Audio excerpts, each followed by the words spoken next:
ನಾನು ಒತ್ತಡಕ್ಕೆ ಒಳಗಾದರೆ ಇವರನ್ನು ನೋಡುತ್ತೇನೆ ಅಂತ ಹೇಳಿದ್ದಾರೆ. ಎಲ್ಲರಿಗೂ ಗಿರ್ಮಿ ಕನ್ನಡ ಟಿವಿ ಯೂಟ್ಯೂಬ್ ಚಾನಲ್ಗೆ ಸ್ವಾಗತ ಅಂತ ಹೇಳ್ತಾ ಬಿಟ್ಟು ಶುರು ಮಾಡೋಕ್ಕಿಂತ ಮೊದಲು ಯಾರೆಲ್ಲ ನಮ್ಮ ಯೂಟ್ಯೂಬ್ ಚಾನಲ್ ಮೊದಲು ನೋಡ್ತಿದ್ರಿ ಅವರೆಲ್ಲ ಸಬ್ಸ್ಕ್ರೈಬ್ ಮಾಡ್ಕೊಳ್ಳಿ ಮತ್ತು ಅಲ್ಲೇ ಪಕ್ಕದಲ್ಲಿರೋ ಬೆಲ್ ಐಕಾನ್ ಪ್ರೆಸ್ ಮಾಡಿ. ಇಂಡಿಯನ್ ಪ್ರೀಮಿಯರ್ ಲೀಗ್ನ 11ನೇ ಪಂದ್ಯದಲ್ಲಿ ಚೆನ್ನೈ ಸೂಪರ್ ಕಿಂಗ್ಸ್ ವಿರುದ್ಧ ರಾಯಲ್ ಚಾಲೆಂಜರ್ಸ್ ಬೆಂಗಳೂರು ತಂಡ ಭರ್ಜರಿ ಜಯ ಸಾಧಿಸಿದೆ ಅಂತಲೇ ಹೇಳ್ಬೋದು. ಬೆಂಗಳೂರಿನ ಚಿನ್ನಸ್ವಾಮಿ ಸ್ಟೇಡಿಯಂನಲ್ಲಿ ನಡೆದ ಈ ಪಂದ್ಯದಲ್ಲಿ ಮೊದಲು ಬ್ಯಾಟಿಂಗ್ ಮಾಡಿದ RCB 20 ಓವರ್ಗಳಲ್ಲಿ 250 ರನ್ ಕಲೆ ಹಾಕಿತು. ಈ ಗುರಿಯನ್ನು ಬೆನ್ನತ್ತಿದ CSK 19.4 ಓವರ್ಗಳಲ್ಲಿ 207 ರನ್ಗಳನ್ನಷ್ಟೇ ಗಳಿಸಲು ಸಕ್ತರಾದರು. ಈ ಮೂಲಕ RCB ತಂಡವು 43 ರನ್ಗಳ ಜಯ ಸಾಧಿಸಿದೆ ಅಂತಲೇ ಹೇಳ್ಬೋದು.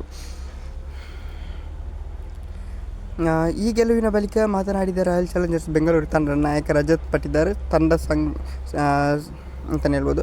ಆರಂಭದಲ್ಲಿ ಪಿಚ್ ಸ್ವಲ್ಪ ನಿಧಾನ ಗತಿಯಲ್ಲಿತ್ತು, ಆದರೆ ವಿರಾಟ್ ಬಾಯ್ ಮತ್ತು ಫಿಲ್ ಸ್ಟಾಲ್ ಉತ್ತಮ ಆರಂಭ ನೀಡಿದರು. ಅವರ ಬ್ಯಾಟಿಂಗ್ ಅದ್ಭುತವಾಗಿತ್ತು ಎಂದು ರಜತ್ ಶ್ಲಾಘಿಸಿದ್ದಾರೆ ಅಂತಲೇ ಹೇಳ್ಬೋದು.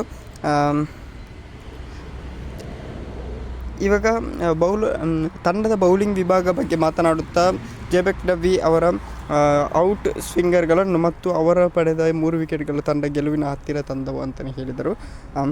ಅದರಲ್ಲೂ ನಾನು ಒತ್ತಡಕ್ಕೆ ಒಳಗಾದರೆ ಯಾವಾಗಲೂ ಕ್ರಿನಾಲ್ ಪಾಂಡ್ಯರತ್ತ ನೋಡುತ್ತೇನೆ. ತಂಡಕ್ಕೆ ವಿರಾಟ್ ಅಗತ್ಯವಿದ್ದಾಗ ಯಾವಾಗಲೂ ನಾನು KP ಕಡೆ ಮುಖ ಮಾಡುತ್ತೇನೆ, ಏಕೆಂದರೆ ಅವರ ಮೇಲೆ ನನಗೆ ಅತಿವಾದ ನಂಬಿಕೆ ಎಂದು ರಜತ್ ಪಟಿದಾರ್ ಅವರು ಹೇಳಿದ್ದಾರೆ.